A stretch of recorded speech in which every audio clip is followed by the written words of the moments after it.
Hello everyone, and happy Independence Day to all our American members of the Sitrep podcast community. And to our friends across the pond or in Canada, well, remember that we're all friends now, and take consolation in the fact that your people actually won most of the battles in this war. What war, you ask? Well, it's American Independence Day, so naturally we're talking about the American Revolution, or the American War of Independence if you prefer. Given the date, I thought now would be a good time to take my 20mm AWI armies off the shelf. You know, give them another look, fix them or clean them up a bit where they might need it, and maybe run them through a little bit of actual physical tabletop combat. What better way to mark this all-American holiday? So here we have some of my American forces. We're looking at right here, Continental Riflemen. Notice they do not have bayonets on their weapons, and they are their bases are kind of spread out. They're in skirmish formation. Next, we have some Continental Regulars. Most of these gentlemen, as we can see here, do have bayonets. We also see some corporals in the back with the pole arms to keep the lines sort of in line. We have a regimental command group here. Notice the Union Jack. It is one of the earlier flags that you see in the American Revolution. Of course, we see the classic blue and white or the blue and buff sort of uniform scheme that you see in a lot of the American Revolution. Here we have some light Continental artillery. These are probably 6-pounders. These are mostly scratch built. So, you know, we're a little bit loose with the detail here, but we did try to approximate it. I also don't really have dedicated artillery crew figures, so I kind of had to do the best that I could. Now here are some other Continental Regulars. Notice these guys are mostly wearing brown jackets trimmed in red. This is a more common color scheme we see in a lot of early and mid-war Continental regiments through most of the war's central and northern theaters. Alright, moving over here, we've got... Okay, here we have the main brigade American command group. We have some general officers on horseback with the more iconic 13 stars in a ring rebel flag that we see later on in 1777. Here we have some more Northern Continental Regulars, again wearing mostly the brown and red. That is more common than the more iconic blue and gold. Another brigade command group, or I'm sorry, a regimental command group. Here we have the early war Don't Tread on Me flag. Now these guys are a little bit of a mixed bag as far as their uniforms go. These are Continental Militia, or actually probably State Militia. So they're probably not as solid troops as Continental Regulars. And here is their command group with another early war flag design, the Appeal to Heaven flag design that you see in some of the really early battles in the American War of Independence.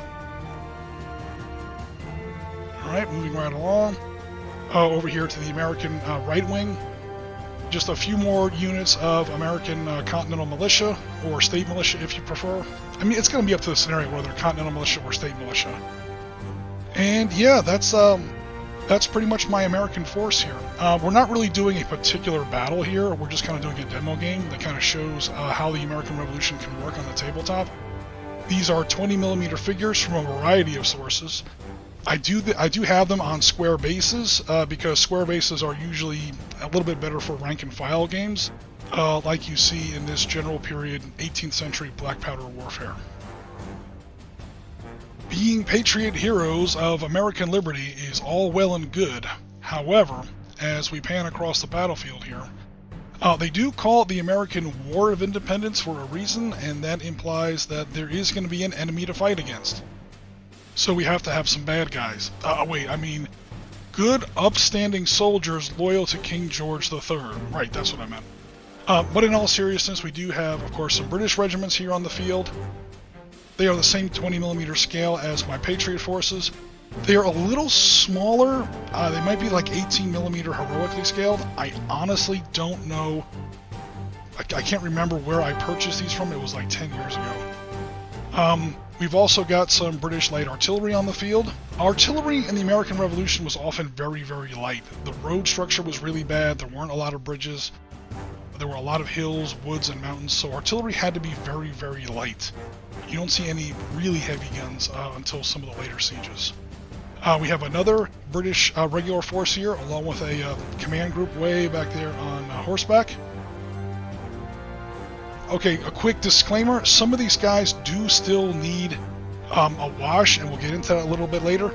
And there are some flags missing here in this force. And again, we're going to fix that a little bit later. Actually, mostly in this video. So keep an eye out for that.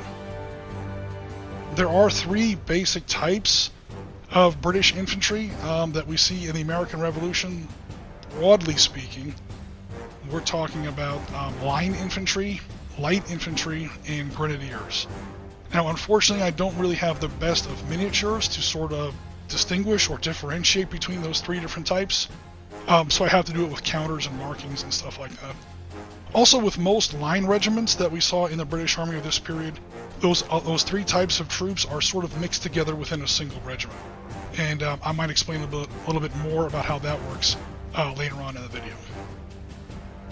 American Patriots and British Regulars are not the only 2 factions that you see in the American Revolution. You do see a lot of others. Here we have some partially painted. Again, these guys do desperately need a wash. We do see some figures representing some Crown Germans, or Hessians as the term was broadly applied during the war. There were a lot of troops that came from different territories of what we would today call Germany, fighting on the side of the British. We also have some Native Americans here, which, especially in the northern theater of the American Revolution, did fight mostly on the side of the Crown. For instance, there were 6 nations in the Iroquois Confederacy. 4 of those tribes fought on the side of the Crown. 2 of those tribes fought on the side of the Patriots. So you do see Native American forces. They were very, very important, especially in the northern theater. And they did fight on both sides. And once in a while, yeah, they did wind up fighting each other. So, like I mentioned earlier, some of my British units are actually missing some of the regimental standards. And the reason they're missing it is, well, because the miniatures broke. So as part of my general effort here to resurrect my American Revolutionary Army, I'm going to go ahead and repair some of these flags. Now, luckily, I still have all the pieces. It's basically some standard bearer figures with some, I think it's broom bristle plastic for the staff, and then I found some patterns for these regimental colors and just printed it out. Put a little bit of gold trim around it with some simple acrylic paint in order to make it, look like it has a little bit of a braid. And yeah, just kind of put it together here on a, my usual square base. So you can see here where the guy's hand was actually holding on to the onto the staff before it broke, and it peeled a little bit of the paint with it. It's annoying, however, at the moment it actually makes a pretty good reference point, so I know where it's attached. You can see a little flake of the paint actually still stuck to the guy's hand there. So if I put it in there exactly where it was, this hopefully should be pretty seamless. Alright, we're going to go ahead and let that dry, and hopefully these guys will be ready to fall in back with their regiment in short order. Okay, also like I was saying before, a huge proportion of my American Revolution collection is straight out missing the wash. Number 1, there's 400 figures, and number 2, I've been deathly afraid of putting wash on white. And there's a lot of white in all of these armies. So I now have some Vallejo Pale Gray, which has come highly recommended by several members of the community. I've been trying some various experiments in the past with mixtures of Vallejo white and black. It's never really worked for some reason. But lots of people who know a lot about painting, especially Napoleonics and things like that, where you see a lot of like the white breeches and the white tunics and things like that, they recommend this Vallejo Pale Wash. I'm doing this as an experiment. Like I said, my collection is over 400 figures. I'm not going to do them all now, but I do have to start chipping away at the wash because they just don't look good close up without any kind of a wash. I'm experimenting. Notice the pose I'm experimenting on. These goofy looking over the head stabby guys with the bayonets. I don't know where these guys went to close order drill. I don't know where they went to boot camp. I don't know where they learned bayonet drill. This is not how you use a bayonet. He's not even looking at what he's stabbing at. This kind of reminds me of some of the goofy, dollar store green and tan. You get 100 guys for a bag, in a bag for $2 or something. I don't know why they make soldiers in this kind of a pose. So, long story short, take your first shot of the day. Not my favorite pose, so they're going to be my guinea pigs, and see how this light gray Vallejo works. As you can see, I've been overstepping a lot, or at least over applying the wash, because I think I've got too much on my brush, or I don't have it thinned down enough. But the nice thing though is with a clean brush you can then kind of drink it off the miniature afterwards, and that's where you make sure you don't get any pooling or you don't get any kind of a bead on high parts of the model. What you want it to do is you want it to settle nice and thick in the creases and, you know, recesses of the model. I mean, you guys know how wash works. Probably a lot better than I do, as you can see by my terrible painting here. Now I am going very, very fast. Again, this is just an experiment, just for this video here. I'm experimenting on some guys that I'm not terribly attached to because of their rather comical pose there. Not to be too coy about it. But as you can see, I've got a big collection. That table only has about a third to a half of my collection. I've got over 400 figures in all. So whatever, you know, and I'm going to have to buy more because there's another whole faction, American Loyalists, I don't even have yet. I don't have any Green Jackets. I don't have any Queen's Rangers. There's going to be, I'm going to have to buy like another 100 guys. So sooner or later, I'm going to have to paint 100 guys. Another 100 guys for a total force of 500. So we're talking army painting here, guys. Seriously. Alright, now I'm going to go ahead and switch over to a little bit of homemade red wash and see if this works. A quick disclaimer, since I filmed this video, I have gone back and I've ordered some proper red Vallejo wash. I had some, I was out by the time when I was filming this video. I think I used it all up on my silly Battletech figures. So here I kind of had to make do with some homemade wash. It didn't work that well, but again, this is just kind of an experiment. Notice I am also putting some red wash on his face because, again, I also was out of flesh wash. I do have some more flesh wash now. And, you know, flesh wash, as we know, is usually some variant of red. Sometimes a little bit desaturated, but it's basically red because everybody's blood is red, and that's what you want to have in your flesh wash. So, yeah, these British guys are a little small, like I was saying before. I did obviously buy them from a different manufacturer. Again, I know that when you zoom in on a single figure, the painting is very rough and ready. But again, we're talking about ranked armies. Altogether, this is going to be over 400, eventually over 500 figures. Usually on the table all at once. So what you're looking for is an army effect. And if you try to paint each and every one of them like a, you know, Golden Dragon miniature, you're going to be here for the rest of your life. Trying to build one army.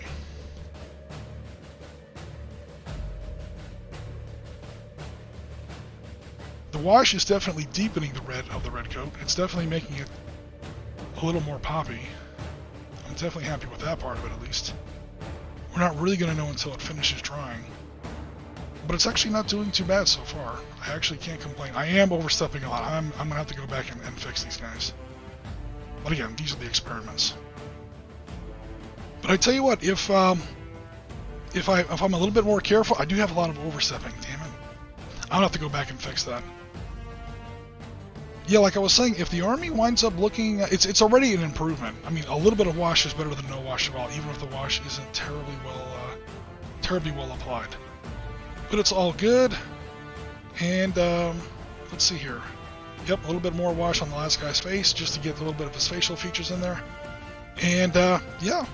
Again, a slight improvement, but, you know, better than no wash at all. Okay, so now that we have our standard bearers fixed, we're going to go ahead and put them back with their regiments. Notice there are two flags that go with each regiment. There are the King's colors, or the national flag, on the right, and the regimental flag on the left. I'm pretty sure that's how it worked. If I'm incorrect about that, please correct me in the comments.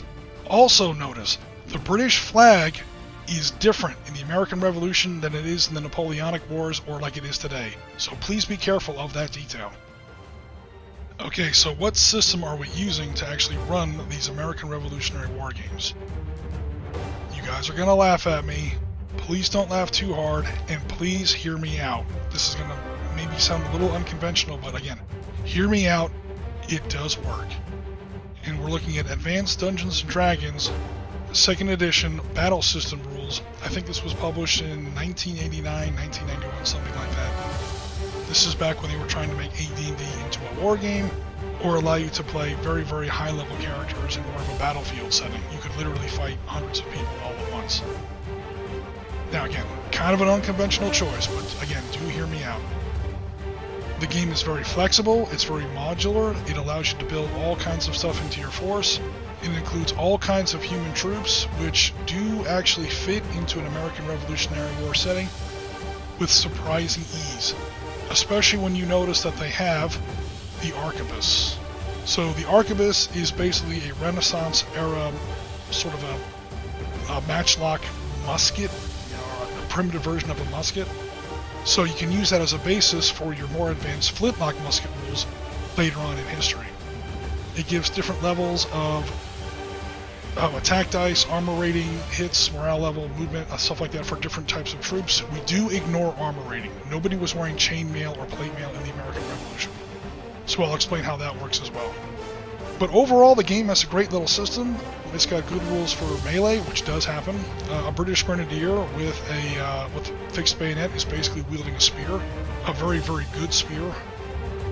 We got great morale rules, morale triggers, a hit system that's very simple and very easy to remember. It's a good little system. It's probably the only good thing that came out of, I won't say the only good thing, but one of the few things that I like that came out of TSR's general AD&D universe. I know that doesn't sound like something Oriskany would say, but trust me. Now, 1770s flintlocks they have a much better rate of fire, they're more reliable, they're more accurate than the Renaissance era arquebus.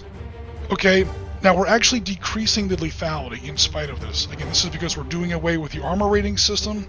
So keeping the old firepower number with no armor basically makes it a insanely lethal weapon.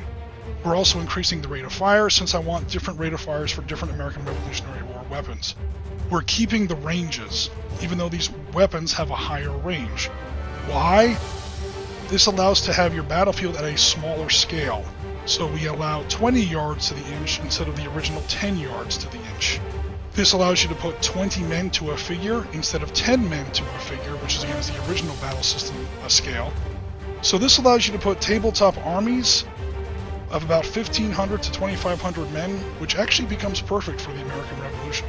You can do small battles like Oriskany or Trenton or Hubbardton or things like that. Bennington's another good example, relatively easily.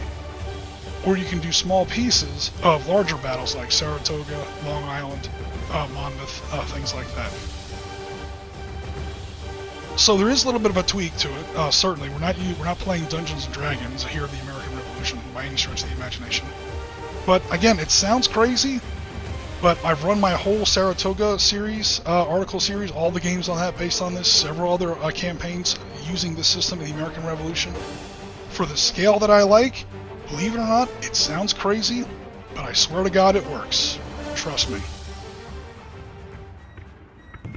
Okay, so just to sort of finish up the video here, I'm going to go ahead and go through a sample turn of how battle system works, or at least how I apply it to an American Revolutionary War setting. So the first thing you do is you roll initiative. Each side gets a simple D10, -2 for every unit in your force that's declaring a charge. Okay, no one's declaring a charge this early in the game. We clearly have a British dice and an American dice. So we roll. Looks like the Americans have the higher score, so they're going to win initiative. They therefore choose that they're going to go first. Alright, so we're going to go ahead and move a unit of Continental Regulars here.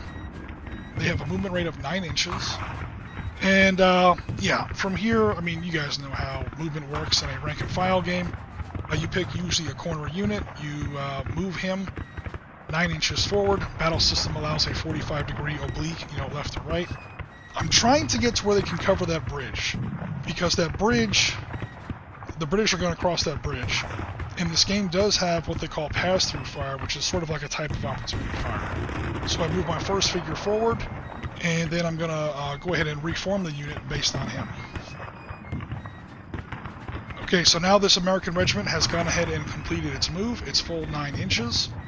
It's well within the command diameter radius of its command unit, so that's good. You have to keep your commanders within command diameter radius. And they're ready to cover that bridge with pass-through fire if that lead British regiment tries to go ahead and cross that bridge. So I'm going to go ahead and complete the rest of my Patriot movement, and yeah, we'll see what the battlefield looks like then. Okay, so continuing American movement here, the next unit I'm going to move is this regiment of state militia that's in column formation here on the road. Now again, right now they're in column formation. They have a front facing of 2 figures. They have a movement rate of 9 inches. So what I'm going to try and do here is change their facing while they're marching. I'm going to get them more, online. Battle system has a very simple way to do that. For every figure that you're changing your unit formations facing by, that costs you 1 inch of movement. So right now I have a facing of 2. I want to go to a facing of 5. So that's a difference of 3. That's going to cost me 3 inches of movement. So instead of 9 inches, it's 6 inches. I've gone ahead and measured for my first guy. And now I'm going to reform the unit after its movement with a facing of 5 inches instead of 2 inches. Except, oh man, I don't know if 5 inches are going to fit on the road here. Okay, I guess one figure is going to be on the other side of the fence. No worries, that's a very simple kind of a split rail fence there. Alright, and yeah, go ahead and finish filling in my formation.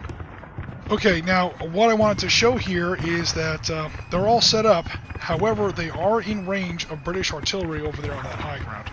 Those 2 6-pounders. So, those are their range brackets. That's their attack dice. The range is pretty extreme. They're more than 20 inches, which means they're going to have to use the 30-inch range bracket that we see there. Short range, medium range, and long range, as we see there on the card. Alright, so how do we figure out how many dice they roll? Alright, well, each cannon gets 2d8, and there are 2 cannon there. So normally that battery has, or that section, has 4d8. However, full attack dice, half attack dice at medium range, 1/3 attack dice at long range. So what's 1/3 of a total of 4d8, again for 2 guns? Well, that's basically 1 1/3. 1 1/3 is basically 1, so we'll see what happens. Here comes the 1d8 roll, and boom, they get a 5. Okay, so on the battle system scale, that indicates 1 hit. I check for armor saves for the armor rating system. There obviously isn't one. No armor stops a cannonball. Some units do get an armor save because of formation and dispersion. Some units get more than 1 hit because of cavalry or artillery or things like that. But here it's infantry. 1 hit equals 1 figure. We remove a figure. That will trigger a morale check. They only have a morale level of 10 because they're just militia. They're not terribly well trained. They do get a good roll though. So far, all is well. Okay, so I've gone ahead and finished up my continental movement. Notice over here on my left wing, I have my Patriot Riflemen. They have no bayonets on their weapons, you'll notice, and they are in skirmish formation. So there's a little bit of space between each figure, and they are obviously not in the rank and file configuration that you see with all the other units. But those are definitely my best missile troops. They have a bigger attack factor, they have a longer range, they have less of a rate of fire, however. And again, no bayonets. So I have to be careful not to let them get too close to any of those British regulars. I've moved up the rest of my units. I've shifted my artillery a little bit. And yeah, like I said, that wraps up continental movement. And now it's time to begin British movement. So the first unit I'm going to move is going to be these 2 small detachments here. Looks like about 160 men apiece. So an understrength regiment maybe, or a piece of a regiment. I'm going to move this first detachment forward. They have a movement of 9 inches. However, I'm not going to move the full 9 inches because I know they're going to take pass-through fire from some state militia. The state militia, there are the range brackets. That's pretty standard in this game. 5 inches for short range, 10 for medium range, 15 for long range. So I'm going to take some pass-through fire, but if I stay outside of 10 inches, which is right about there, I'm going to only take extreme range pass-through fire. So that's going to be attack dice divided by 3. So, again, 10 inches equates to about 200 yards. That's not inconceivable to take hits from a mass volley of smoothbore muskets of the late 18th century. Basically Brown Bess era muskets. But I shouldn't take too much. Alright, just to make sure that those guys don't go in there alone, I'm going to go ahead and move the rest of that partial regiment forward. Now, they started off behind that lead element, so they are going to use the full 9 inches of their movement. Knock my map around. Okay. Notice I have my corporals in the rear rank, my shooters are in the front rank, and my corporals and my reloading poses are in the back rank. Again, that's by no means a rule, it just kind of makes things look a little bit more plausible. That's a little bit of a sloppy formation there, but it gets us to where we're supposed to be. Again, so now we're measuring range for pass-through fire. We're at 11 inches or so, so we definitely fall in that 15-inch range band. The state militia gets 2d4 per figure, and only a 4 scores a hit. I'll explain how the battle system, hit system works later, but you basically need at least a 4 or a 5, and a d4 can only roll a 4. They get 2d4 per figure. There are 9 figures there, so that's a total of 18 dice divided by 3 because extreme range gives them only 6 d4s. However, they roll really well. There's 1 4, 2 4, and 3 4s. Holy crap. Out of 6 dice, they got 3 hits. And again, it's only 1 hit per figure and no armor saves. So, wow, that was a lot worse than I thought. I was trying to be cagey and stay out of a close American range, but it didn't help. Now, they do have to make a morale check here. However, their morale is better than the morale 10 on the state militia. So you have to roll under 12 on 2d10s. That was a hell of a whack, but let's see if they make their morale here. Oh yeah, they made the morale with no problem. Cool. So they're holding it together as well. Okay, so now both sides have finished all of their movement. We go directly into the combat phase. First part of combat is melee. There are no melees in progress. That would be bayonet or tomahawk battles here in an American Revolution setting. But again, no one's in base-to-base contact yet, so we go straight to missile fire, which is pretty much shooting at each other. The Americans won initiative for this turn, so they're going to go ahead and choose the first unit to fire, and my Continental Riflemen, because why not? Notice the ranges are much better for the American Riflemen, based on, again, the rifle has much better accuracy. Slower rate of fire, and again, no bayonets. So instead of getting 2d4, they get 1d8 at a higher range. Fewer shots, much more accurate.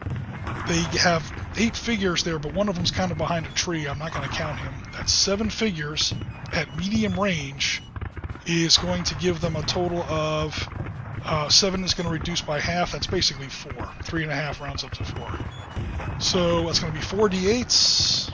Oof, and they roll pretty good too. Okay, that 2 is a miss. That 5 counts as 1 hit. And then those 2 7s, they count as 2 hits each. So that's going to be a total of 5 hits immediately assessed against that British regiment. Wow, that hurt a lot. Those damned American riflemen. They don't call them Widowmakers for nothing.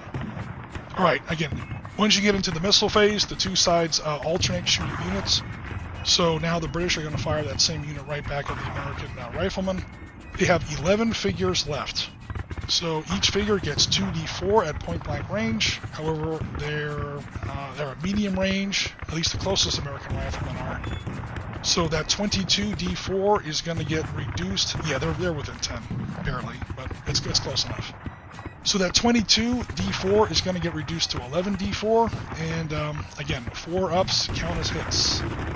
Here's the first batch, and they don't get any. Oh man, come on. You guys got to do better than that. Oh, okay, they did get 1 hit. Alright, so that's going to be 1 American Rifleman figure removed in exchange for 5 British regulars. Oh, man. Alright, so you guys get the feel of how firing works here in Battle System. It's pretty straightforward. I've gone ahead and finished out all the missile fire for this turn 1. This was going to be just a quick demo turn, but after this first turn, I actually kind of like it. I may come back and finish this game. This 1 British unit did take another hit, 2 more figures lost, and a morale failure. Here are the units lost so far for both sides. The British are sort of on the losing end of it so far, but they've got more figures to lose. I tell you what, guys, this game could go either way. We may come back and finish this game. So, hey, stay tuned.